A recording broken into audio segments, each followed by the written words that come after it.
23절, 24절 두 개 읽을게요. 요한복음 14장. 예수께서 대답하여 이르시되 사람이 나를 사랑하면 내 말을 지키리니 내 아버지께서 그를 사랑하실 것이요 우리가 그에게 가서 거처를 그와 함께 하리라. 나를 사랑하지 아니하는 자는 내 말을 지키지 아니하나니 너희가 듣는 말은 내 말이 아니요 나를 보내신 아버지의 말씀이니라. 네. 여기서 예수께서 말씀하시기를 사람이 나를 사랑하면 내 말을 지키리니 그렇게 얘기하셨어요. 사람이 나를 사랑하면 내 말을 지키리니. 그래서 저는 그동안 신앙생활을 고등학교 때부터 했으니까 오래 했죠. 오래 했는데 항상 고민이 있었어요. 뭐가 있었냐면 죄에 대한 고민이 있었어요. 죄. 이 죄를 어떻게 해결할 수 있나.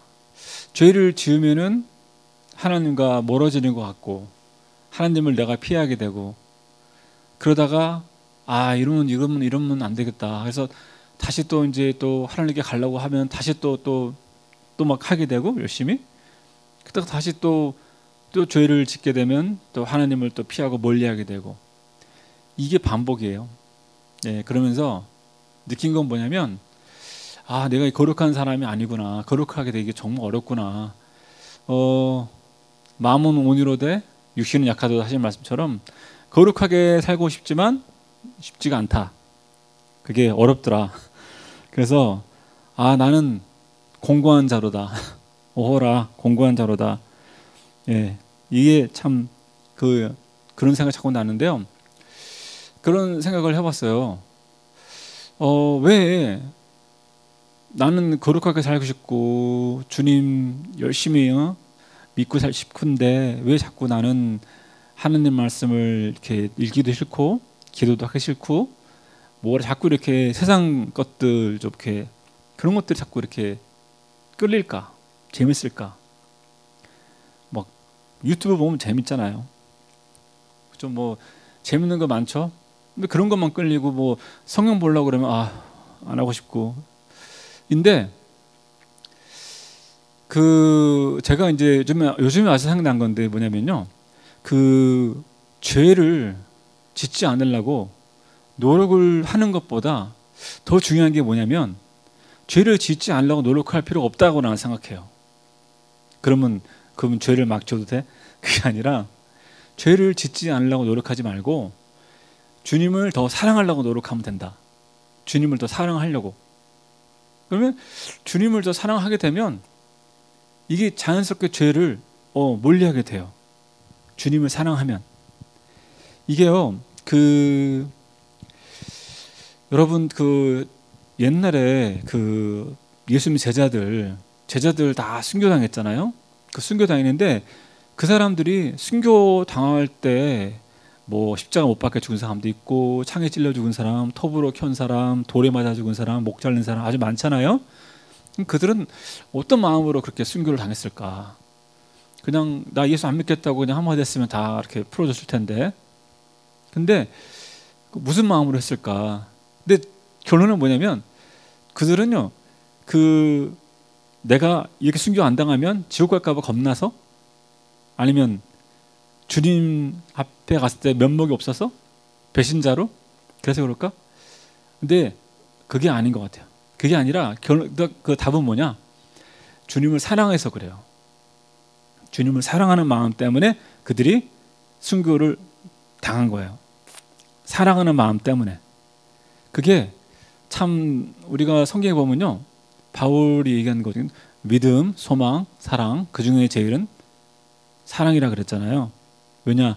사랑은 영원히 있다고 그랬어요. 영원히.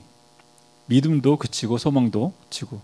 우리가 하늘나라 가면 우리가 그때는 이제 더 이상 하느님 얼굴 직접 보는데 이제는 믿음 막 그렇게 막 보이지 않는 걸 믿는 그런 게 없잖아요. 그리고 소망 천국에 갔는데 그렇지만 사랑은 영원히 같이 있는 거 우리랑 사랑은. 그래서 사탄이 가장 사실은 힘들어하는 부분이 사랑이에요. 사랑. 왜냐하면 사탄에게는 사랑이 없거든요. 사탄은 사랑이 없어요. 그리고 여러분, 율법적인 거, 종교적인 거, 어떤 성령이 역사 안 하는 것, 그것의 특징이 뭔지 아세요? 사랑이 없어요. 사랑이 없어. 뭐가 있느냐? 어떤 의무 또는 어떤 권위 또는 어떤 뭐랄까, 네가 제일이야 하는 그런 거. 넌 선택받았어. 넌 특별한 존재야. 이런들이 보통 그걸 많이 해요. 너는 14만 4천 명에 들어간 특별한 존재. 뭐 이런 식으로. 그래가지고 어떤 사람들의 어떤 우월의식을 이렇게 만든다든가 뭐 그런 건데, 그 안에 사랑이 있는가? 사랑이 없어요. 그게 공통점이야. 네, 사랑이 절대 없어요. 세상의 종교, 거기에 사랑이 있어요? 사랑이 없어요. 그냥 어떤 법만 있어요. 법, 규칙, 그런 것들. 사랑이 없다고요. 근데 우리는 왜 사랑이 있지? 왜 그러냐? 왜 그러냐면 예수님이 하나님이시고 하나님이 사랑이시니까 그러는 거예요. 하나님이 사랑이시니까 우리는 사랑이 있는 거예요. 그 신앙생활을 하면서 있잖아요. 주님에 대해서 그 사랑하는 마음이 점점 이렇게 차곡차곡 쌓여요. 사랑하는 마음이 점점 쌓여. 그건 어떻게 쌓이냐면 경험을 통해서 쌓여요.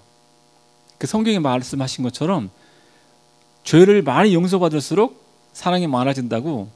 내가 자꾸 주님 앞에서 주님 실망스러운 일만 하다가 또 주님이 또 회개하게 하시고 다시 주님께서 또 은혜 주시고 다시 이끌어 주시고 다시 또 기회 주고 다시 또 이렇게 살아나게끔 하고 계속 이걸 반복하다 보면은 난 진짜 정말 구제불능 같은데 예수님이 나를 포기하지 않고 계속 나를 붙드시는구나. 계속 나한테 기회를 주고 나를 인도하시는구나.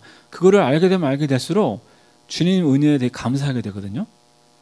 그러면 거기에 뭐가 생기냐면 사랑이 생겨요. 주님에 대한 사랑이 생긴다고요. 그래서 내가 예를 들어가지고 이제 막 교회에서 열심히 우리가 막 봉사하고 헌신하고 만약에 해요. 근데 그게 왜 그렇게 할까요? 그거는 주님을 사랑하는 마음 때문에 하는 거예요. 주님을 사랑하는 마음 때문에.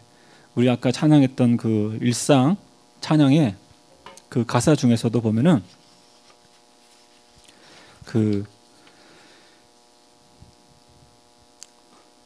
내게 주신 곳 광야와 같아도 믿음과 소망 가지고 최선을 다하리.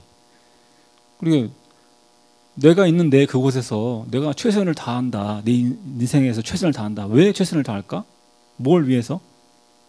왜 그러냐면 주님을 사랑하기 때문에 그러는 거예요. 사랑하는 마음이 있기 때문에 내가 최선 다해서 내가 살아보겠다. 사랑하는 마음이 있으니까 내가 최선 다해서 죄와 싸워보겠다. 죄와 싸워보겠다. 최선 다해서 내가 열심히 내가 해보겠다. 그런 다짐을 하는 거예요. 사랑하는 그 마음 때문에. 네. 그게 가장 파워풀한 거예요. 그거는 사탄이 막을 수가 없어. 네. 그리고 우리가 보면요, 기독교의 가장 근본의 사실은 사랑이거든요. 예수님이 왜 사람을 위해서 이 땅에 오셔가지고 십자가 못 박혀 죽었어요? 왜 그랬어요? 왜? 사랑하시니까 그런 거지. 사랑해서 그런 거예요. 사랑하기 때문에 그렇게 하신 거예요. 사랑하기 때문에 십자가에서 죽은 거예요. 그럼 하나님은 왜 인간을 창조했을까요? 자기가 사랑할 대상으로 창조하신 거예요. 사람을 심히 기뻐하셨다고 그랬어요. 심히 기뻤다. 다른 피조물을 창조하실 때는 보기 좋았다. 보기 좋았다. 사람 만드시고 심히 보기 좋았다. 얼마나 기뻐하셨어요. 하나님이 심히 사랑하는 존재가 사람이에요. 그래서 사람을 끝까지 포기하지 않으시는 거예요. 그리고 우리도 마찬가지예요. 하나님이 사람한테 원하는 거는 많은 사람들이 착각하는데요. 여러분 교회 와서 막 그냥 헌금 많이 하고 헌신하고 주님과 막 봉사하고 막 이렇게 하면 하나님이 나를 좋아하실 것 같고 사랑하실 것 같고, 근데 그게 그렇지가 않아요. 그게 아니라 잘못 지금 알고 있는 건데, 잘못 알고 있지 그 사람들은. 주님이 우리한테 원하는 거는 딱 하나예요. 네가 나를 얼마큼 사랑하느냐, 너가 나를 얼만큼 사랑하느냐, 그거예요. 그래서 주님을 사랑하기 때문에 나머지가 다 따라오는 거예요. 내가 나가서 주 영광을 나의 작은 삶 주께 드릴 때 나의 삶을 통해 주 영광 받으리. 내게 맡기신 가장 귀한 이곳 감사와 순종으로 오늘을 살리라. 이런 게 왜 이런 고백이 나와요? 주님을 사랑하니까 이런 고백을 쓰는 거거든요. 응? 내가 주님을 사랑하지 않으면 내가 뭐하러 이런 고백을 해? 응? 사랑하니까 내가 이 고백을 하고 다짐을 하는 거거든요. 그걸 주님께서 그걸 보시고 그거를 기뻐하시는 거예요.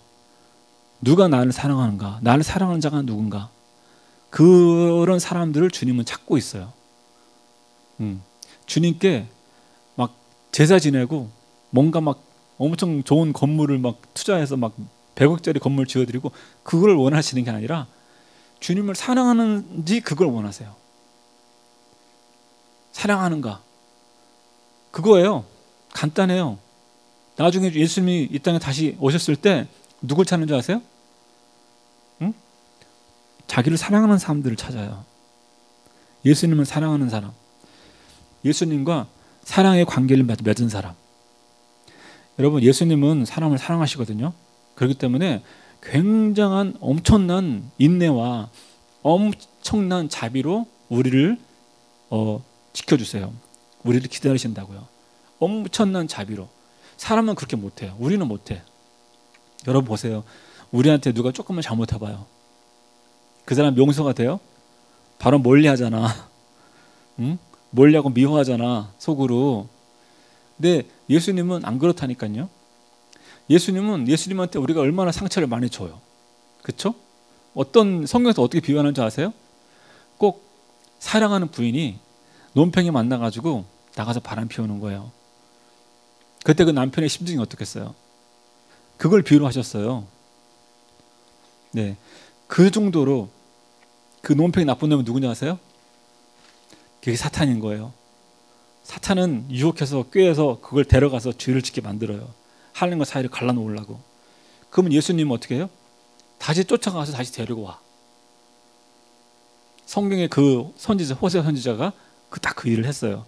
그게 바로 그 하나님이 그렇게 하신 이유가 그 비유 때문에, 그 비유를 드신 거란 말이에요. 자, 그러면 여러분, 우리가 예수님의, 하나님의 사랑을 우리가 엄청난 자비를 입어가지고 이 정도 됐단 말이에요. 그러면 그 다음에는 주기도문 나온 것처럼 다른 사람들이 우리한테 대해서 그렇게 했을 때, 잘못했을 때, 죄를 졌거나 나를 누가 뒤에서 욕했어, 아니면 내가 진짜 저 사람은 진짜 마음에 안 들어, 아주 봐도 돼, 저 인간 하는 게 다 싫어, 그냥 그런 사람 있거든. 내 타입 아는 사람들. 어떻게 하고 싶어요? 아유, 싫어, 그 사람하고는 안 맞아, 그렇게 해야 돼요? 그걸 예수님은 뭐라고 하시냐면, 야, 내가 너의 죄를 용서했듯이 너도 그 사람의 죄를 용서해야지. 그 성경에 그 비유가 있잖아요. 어떤 사람한테 어떤 사람이 예를 들어 1억 불의 빚을 졌는데 그걸 탕감해 줬어. 그랬더니 그 사람이 막 너무 좋아해. 그 나가갖고 가다 보니까 누가 1,000불 자기한테 빌린 사람이 지나가. 그러니까 딱 잡고 1,000불 갚아. 조금만 기다려달라 했더니 못 기다려. 그리고 그거를 감옥에다 가뒀어. 그거를 얘기하시는 거예요. 성경에서 똑같은 얘기예요. 우리는 그렇게 우리가 큰 죄인이지만 예수님이 용서하셨고 받아주셨잖아요. 근데 우리는 그 은혜를 받아놓고 우리는 다른 사람을 용서를 못해, 용납을 못해, 막 판단해, 비판해. 그렇게 해봐. 그러면 하나님 심정이 어떻겠어요? 성경에 나와요. 민망히 여겨. 민망히 여겼다. 여러분, 우리가 신앙생활 할 때 왜 우리가 다른 사람의 죄를 용서하고 왜 다른 사람의 죄를 우리가 품어줘야 되는지, 그거는 딱 하나예요. 내가 그렇게 용서받았고 내가 그렇게 페이버를 받고 있으니까 그런 거예요. 지금도 받고 있고 앞으로도 받을 거니까. 앞으로도 주님으로부터 페이버를 받을 거예요. 우리는 계속. 주님은 우리를 절대로 포기하지 않아요. 절대로 포기하지 않아요. 주님은 우리가 주님께 올 때까지 포기하지 않아요. 우리가 주님 곁에 가면 돼요. 주님은 오는 사람은 항상 용서하시고 받아주세요. 그게 바로 진리와 세상 법과 다른 거예요. 세상 종교와 다른 거예요. 그래서 여러분, 사랑은요, 두려움이 없어요. 사랑에는 두려움이 없다. 여러분, 아담이 선악과 따먹고 있잖아요. 처음에 어떻게 한 줄 아세요? 숨었잖아. 하나님이 아담아 네가 어디 있느냐 그랬더니 숨었어. 왜? 죄를 짓고 나면 사람이 맨 처음에 뭐 하는 줄 아세요? 하나님으로부터 숨어요. 예, 숨고 싶어 해요. 예. 그게 죄를 지은 사람의 특징이에요. 근데 여러분, 예수님은 지금도 마찬가지지만요. 숨어 있으라고 하는 거, 우리가 숨어 있는 거 주님이 그거 원하시지 않고 숨어 있는 데서 나와라 이거예요. 나와라. 왜? 나한테 해결책이 있으니까. 나한테 너의 죄를 깨끗하게 해줄 피가 있으니까. 그러니까 나에게 다시 와라. 어둠에 있지 말고 빛으로 나와라. 그러면 소독해 줄게. 그래가지고 나의 죄를 깨끗하게 해주시는데, 예, 그게 주님이 우리에게 끊임없이 주시는 사랑이다. 여러분, 그거를 잊으면 안 돼요. 그래서 두려움이 있으면 안 돼요. 여러분, 하나님을 여러분이 두려워하는 마음이 있잖아요. 그러면 그거 여러분 속고 있는 거예요. 두려워하지 마세요. 예, 두려워하는 마음은 사탄이 주는 겁니다. 너가 그렇게 죄를 지어놓고 하나님께 가? 뻔뻔한 놈. 뻔뻔하게. 네가 그렇게 해놓고는 어떻게 기도할 수 있지? 너는 이미 버린 몸이야. 틀렸어. 이제는 끝났어. 뭐 이런 식으로 하나님이 너를 버리실 거야. 이런 식으로. 그게 사탄이 하는 거거든요. 두려워한 마음을 주고. 사랑에는 두려움이 없어요. 두려움이 없다고요. 주님은 절대 우리를 정죄하지 않아. 간음한 여자가 잡혀왔어요. 그 여자는 죄를 지었어요, 안 지었어요? 간음하다 현장에 잡혔다니까. 억울한 게 아니라 진짜로 죄를 지었다고요. 그러면 돌에 맞아 죽어야 되잖아. 근데 사람들이 다 와가지고 예수님 데려가세요. 자, 율법에는 이걸 돌 때려 죽이라고 했는데 어떻게 하실 겁니까? 율법이 그렇게 했는데 예수님이 안 된다, 죽이지 마라. 그래요? 그럼 율법 어기는 건데? 그리고 예수님이 그래 죽여라 그랬어요? 그럼 뭐야? 사랑 한 거 다 헛소리인데? 어떻게 하셔야 돼? 그 예수님이 한 사람 한 사람씩 뭘 쓰셨어? 뭘 썼는지 몰라요, 우리가. 뭘 썼는지. 그렇지만 예수님이 쓴 거를 보고 한 명씩 다 보고 떠났다, 거기를. 그리고 그 여자가 돌팔매 당하려고 기다리고 있다가 눈을 떠 보니까 아무도 없어. 예수 외에는 아무도 없다. 예수만 있는 거예요. 그래서 그 여자가 여자한테 예수님을 그랬죠. 너를 고소하던 사람들 어디 가느냐? 예수님이 그랬죠. 나도 너를 정죄하지 않겠다. 나도 너를 정죄하지 않겠다. 여러분, 그게 복음이에요. 예수님은 우리를 정죄하지 않으세요. 우리를 정죄하는 건 사탄이에요. 여러분, 교회에서 잘못 가르치는 사람들은 하나님이 뭐 벌 주셔, 하나님이 혼내실 수 있어, 이런 거 하는 거 정말 안 좋아. 하나님 그런 분 아니에요. 사탄이 여러분 정죄한단 말이에요. 사탄이. 예수님은 정죄하는 분이 아니에요. 나도 너를 정죄하지 않겠다. 그리고 뭐라고 하셨어요? 가서 죄 짓지 말아라. 그렇게 하셨죠. 근데 여러분, 그저 가서 또 죄를 졌어. 간음을 또 했네. 응? 그리고 예수님께 또 왔어. 그럼 예수님 어떨 것 같아요? 야, 내가 그렇게 한번 해줬는데 또 그랬어? 이제 나도 어쩔 수 없다. 그럴까요? 아니요. 예수님은 난 너를 정죄하지 않겠다. 죄를 짓지 마라. 또 그러세요. 제자들이 물어봤어요. 그런 식으로 똑같이 죄를 지고 도대체 몇 번씩 용서해 줍니까? 70번씩 7번이라도, 하루에 70번씩 7번이라도 용서해라. 7은 완전수야. 그거는 끝없이 용서하라는 얘기예요. 여러분, 예수님에 대해서 두려워하는 마음을 가지면 안 되고, 우리가 무슨 죄를 지었든지 빨리 숨어있지 말고 주님께 와요. 그리고 용서받고 다시 하는 거야. 용서받을수록 내가 주님에 대한 사랑이 커져요. 그 주님이 나에 대한 그 부으신 은혜를 내가 더 체험하게 돼. 그러면 내 안에 있는 어두움들, 악한 것들이 나에게 주는 병과 악한 것들이 나에게 주는 모든 어두운 것들이 떠나간다니까요. 전부 떠나가요, 여러분. 네, 그래서 그걸 여러분 머리에 꼭 염두하시기 바랍니다. 사랑이 제일이다. 사랑이 제일이다. 모든 기독교의 베이스는 사랑이다. 사랑으로 이 모든 것이 시작됐고 결국 끝도 사랑으로 끝나요. 결국은 끝도. 교회 생활도 마찬가지예요. 사랑으로 시작해서 사랑으로 끝나는 거야. 다른 거 없어요. 네, 잠깐 기도할게요.